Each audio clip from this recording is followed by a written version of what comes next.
expedite with Lucy at the back side of the control center. I didn't even see this.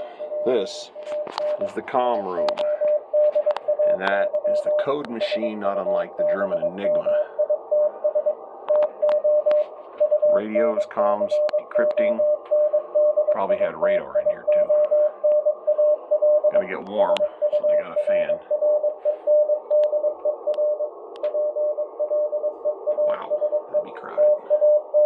A lot of electronics. And now, Fat Boy is gonna climb through this hatch, I think. I'm gonna try.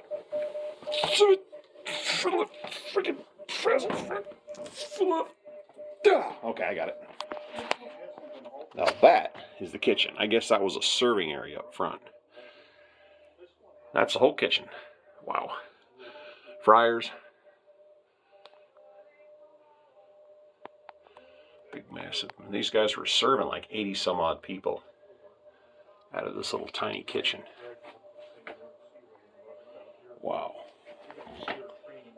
And keep the plate stacked so when the ship rolls, you don't lose anything. And the sink, I guess that's the only place you could wash dishes. Yeah, galley. Cooking 3 meals a day for 97 men. Later in the war, because of all the new equipment, the radar and receivers and code machines increased the crew size. But look how much room is in here. This is crazy compared to the German boat. I guess everybody would eat in shifts.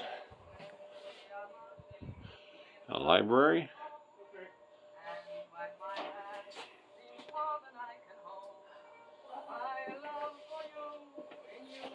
Please keep off the ladder. And it just goes up to a hatch that does not open. Ooh, audio tour. Here we go. Hello, I'm George Sacco, Cod's chief cook and baker. The photograph of the good-looking guy standing by the coffee machine, that's me. You're in Cod's after battery compartment, and just like the forward battery, it's named for the 126 cells located below. Now, it's no secret that submariners get the best food in the entire U.S. Navy, but us cooks make it the best chow. 3 seconds, 3 times a day, plus that good old Navy coffee and sandwiches and snacks around the clock. Take a look at today's menu posted on the bulletin board and you'll see what I mean. Why, we even keep the oven going all night just to make sure the crew has fresh bread and rolls every day. When I have the time, I like to make pizza for the boys. A lot of them never had a pizza pie until they came aboard Cod, but they sure love it now. You might have noticed canned food in various places throughout the boat. We have to carry enough food to feed 90 men or more for 75 days at sea. So every available space is used to store our food. Plus, there's a cold food locker below where we store more than a ton of meat, fresh vegetables, and eggs. The crew mess is where the crew has their regular meals, 24 men at one time. It's also our recreation room, library, and movie theater. That's right, movies. We love them. Our favorite? Well, that one with Humphrey Bogart and Lauren Bacall, The Have and Have Not. That's a good one.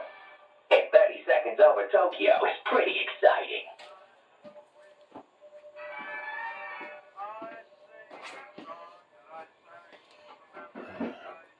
Moving back. I don't know why this guy's making a fashion statement. Now these have mattresses. I guess they have mattresses also. Wow, this is so much bigger. I know I keep saying that, but wow. Oh, bunks way down here too.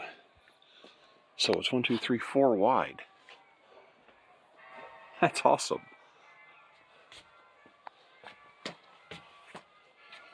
People have little lockers. Wow. It's like a luxury cruise ship in here. This thing just keeps on going. Panoramic picture of the crew after the surrender of Japan. Whoa. Another door frame. Dope. Another restroom. Life magazine. Washing machine. Really? I'm guessing people put their stuff in there. Another shower room. Double sinks. Oh, sorry. All right. Sneak past, open up the back edge. All right, fat boy going through. There we go. Don't. All right. Into. These are the stills. All right. Oh, the still. All right. The desalination kits. They boil water, condense the steam, Save the steam. save the steam as water. All right. Alrighty. Big engine. More mechanical stuff down low there. Big hatch. Laundry day. So this is the top of the engines. Again, the German sub is just wide enough to walk between the middle of them, and these are actually underneath, giving all kinds of room in here. Another audio button. The conning tower may be the brains of the boat, but its heart is in the engine rooms. I'm motor machinist mate Howard Dougie Deschamps, or as we're called in the Navy, motorman. And I'm in charge of maintaining Todd's 16-cylinder, 1,600 horsepower General Motors diesel engines. Built in Cleveland, these engines drive the generators that provide the electricity to power the boat and charge the batteries, which is running on the surface. You're standing in the forward engine room, which houses 2 of the 5 engines. 2 more are located in the after engine room, and the setup is basically the same in each compartment. The 5th engine, one we call the Dinky, produces 700 horsepower and is located below the number 3 and 4 engines in the after engine room. If you turn around and look toward the door you just came through, you'll notice 2 large cylindrical tanks on the forward bulkhead.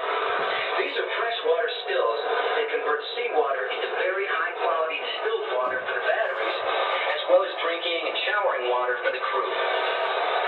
It can get very hot in the engine rooms, especially right after we dive when the engine heat causes the temperature to soar to 110 degrees or more.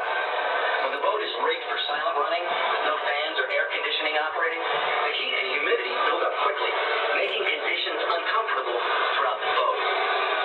Sure, it's hot and noisy here in the engine rooms, but just listening to these GM diesels running smooth and strong, powering our generators, that makes it all worthwhile. And now it's time for me to check the temperature gauges. Oh, one more thing. Be sure to let one of our electricians mates in the maneuvering room tell you how the engines and batteries work to power Cod. All right. Let me move it half from here.